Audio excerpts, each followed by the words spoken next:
Now, on our journey to figuring out how we got to the modern state of Israel, we talk about the Byzantine and the Sassanid empires. Essentially, right around the time that Islam was forming on the Arabian Peninsula, the Sassanid Empire and the Byzantine Empire were smacking heads along the frontier. The Sassanids were a Hellenized version of the Persians. Essentially, it's a fragment of one of Alexander's empires left behind. The Byzantine Empire, of course, being the East Roman Empire. So the Sassanids and the Byzantines go at it on and off for about 100 years, and they pretty much exhaust themselves doing this, which ends up having with the untimely arrival of what would essentially be the first Arabic caliphate out of from the Islam religion. Now, in the last part of the war, the Sassanids ended up taking Palestine, Egypt, and Syria away from the Byzantine Empire.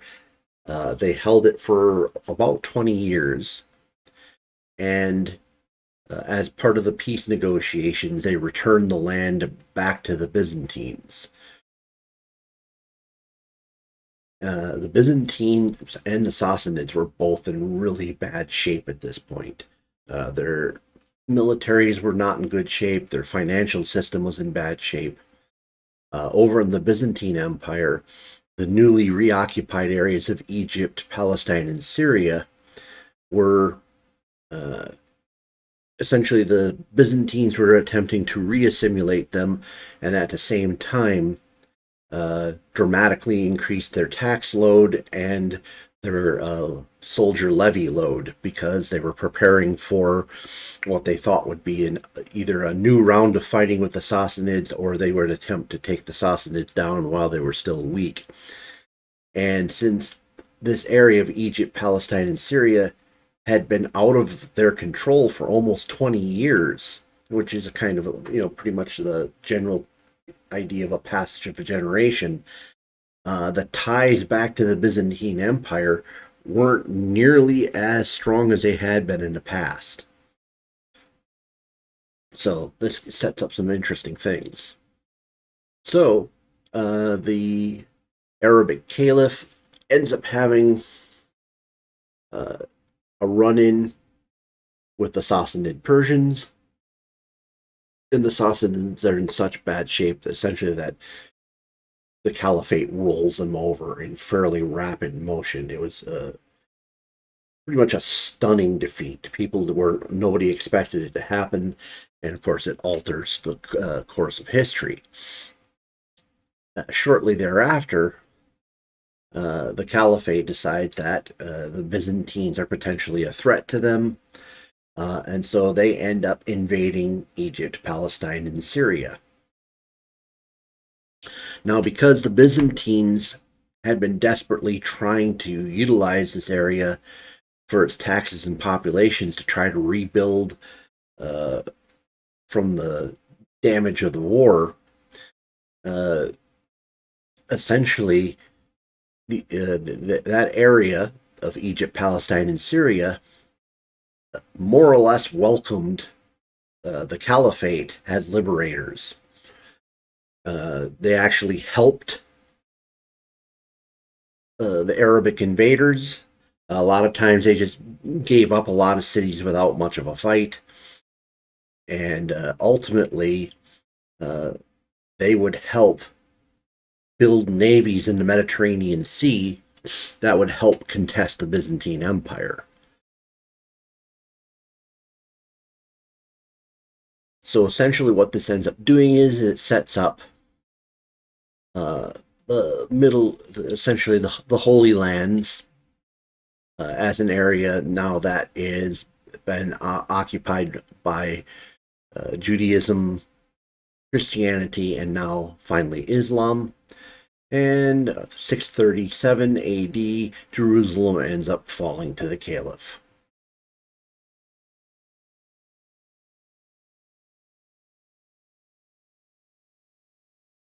Okay, so uh, the Islamic caliphates weren't.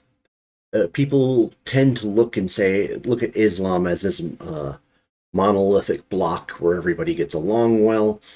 Uh, a group known as the Seljuk Turks ended up sweeping off the steppes and moved into what had previously been Persia.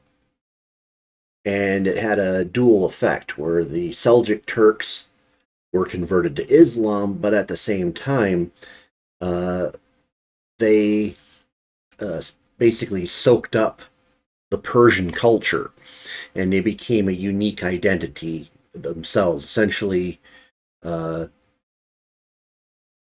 very effective horse riding fighters who had converted to Islam, who were enthralled with Persian culture. And these would end up being the next dominant force in the area. They were considered very cultured. A lot of the high end stuff we understand about Islam comes out in this period. So they, obviously start at Persia. They end up capturing Iraq, Central Asia, Syria, and Palestine from the Caliphate. And then by 1071, they ended up capturing a large portion of Asia Minor, pretty much a little over 3/4 of modern day Turkey. Now, this ends up creating the environment that the Crusades end up being born out of because uh, this is when the Byzantine Emperor Empire, and the Roman Catholic Church had their major split by this point. The Byzantine Emperor calls for help, and the Pope in the West decides that this is an opportunity to possibly rejoin the Church.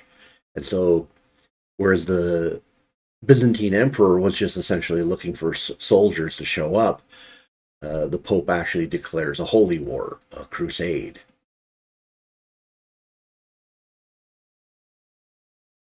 So,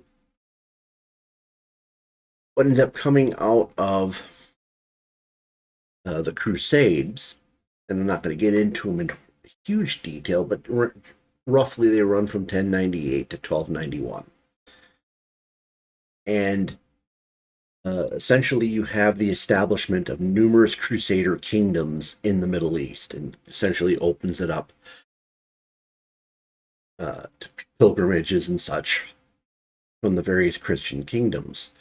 Uh, One of the areas that's important because this has a huge impact on what's going to happen at the point where the foundations of Israel are laid. The area that is now Lebanon ends up under Frankish control. So essentially, it ends up having this French tie. Uh, and because the French were the ones who were in the area, they have an impact on the local religion, whereas most of the rest of the Byzantine region is almost, from the Christian side of things, is almost entirely Greek Orthodox. Uh, this particular area ends up creating the Maronite subgroup who consider the Pope to be the head of their church. And this would ultimately give France long lasting claims to the region.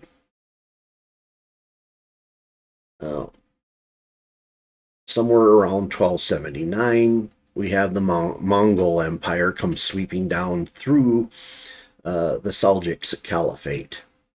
Uh, the Mongols weren't particularly interested in religion and allowed the local faiths to continue. So you essentially had a Middle East where portions of it were very much dominated by Islam, other areas by Christianity, and then pockets of Judaism, and then obviously a lot of overlap areas where the groups mixed.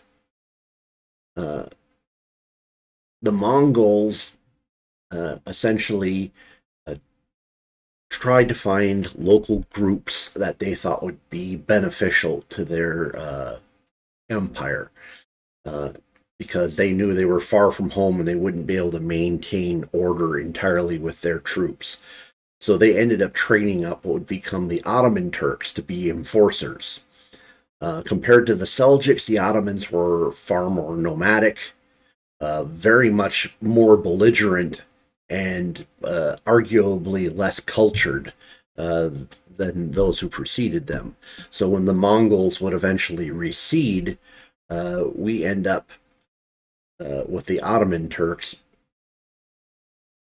setting up the next major caliphate that runs the Middle East. So the Ottoman Empire runs roughly 1300 uh, through the actually end of the World War One. Its rise time occurs from 1300 to 1683, and so during this period, the empire is growing. It's adding, spreading across North Africa. It's spreading into the Arabian Peninsula, spreading out to Persia and beyond. But one of the things the Ottomans had that was very much different from from the Seljuks, is they didn't have the same kind of institutions for developing occupied areas. So what ends up happening is because of uh, their inability to bring these areas and assimilate them and bring a solid form of government to running the areas, these areas slowly start breaking off over time. And a lot of times they're considered to be vassal states to the empire, but they're getting more and more autonomy as things go on. So the high water mark is about 1683. Uh, Essentially, during the 1700 to 1914 time period, the Ottomans are in a sharp decline. Uh, their their empire had worked only while it was growing. When it reached the point where it needed to uh, essentially build on what it had conquered, that's when it started falling apart. Now, in the late stage, uh, what ends up happening is there's multiple attempts to modernize, because the Ottoman Empire realizes that they're way far behind the Europeans. The Europeans are starting to encroach upon them, and so they realize that they're having problems. So they have a really hard time dealing with things. Uh, so, in their attempt to modernize, uh, one of the things they increased the idea of nationalism, which actually was not beneficial to them because their form of nationalism was more ethno-nationalism. And so it essentially became the Turks versus the rest of the minorities. Uh, Ultimately, this period of modernization would also cause Western encroachment into the area, whereas the various powers would start demanding protectorship over the various religions in the area. So, in the case of the Russians, they claimed protectorate over not a true protectorate in terms of land, but they considered themselves the protectors of the Greek Orthodox peoples of the empire. And the French would end up doing a similar thing with Lebanon to protect the Maronites in that area, claiming that they had a right to intervene to protect them if anything bad happened to them. This would also be a period where there were a granting of consortiums, because the Turks realized they lacked the know-how to do things. What would end up happening is they would essentially turn their banking system over to the British, turn their railways over to the French, and essentially a lot of foreign entities were allowed to come in, operate things the Turks couldn't actually figure out how to operate, and although it improved their lot to some extent, it also made them very much dependent on the rest of Europe. So we get to the what was known as the sick man of Europe stage, where the Ottoman Empire was really teetering on the brink of collapse. But the one thing is Russia really desperately wanted to get in and dismember it. Primarily, they wanted access to the Bosphorus to get through the straits at Constantinople and work their way out to the Mediterranean Sea. Uh,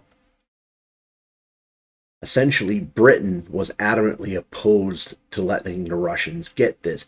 So the British would go to great lengths to keep the Ottomans propped up. As long as there was any danger in their mind of Russia getting large portions of it, uh, the British weren't going to be interested in allowing that to happen. Uh, France was interested in the Syria-Lebanon area for reasons we talked about earlier with the Maronites.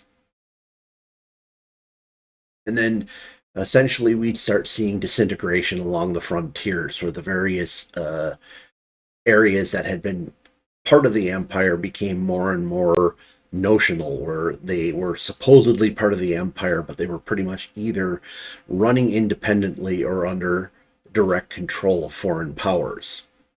It's also during this period that Europe claimed protectorates over the Holy Lands, essentially saying that they had the right to intervene in the pilgrimage sites in Jerusalem and the area around in order, to protect pilgrims and the Christians in that area.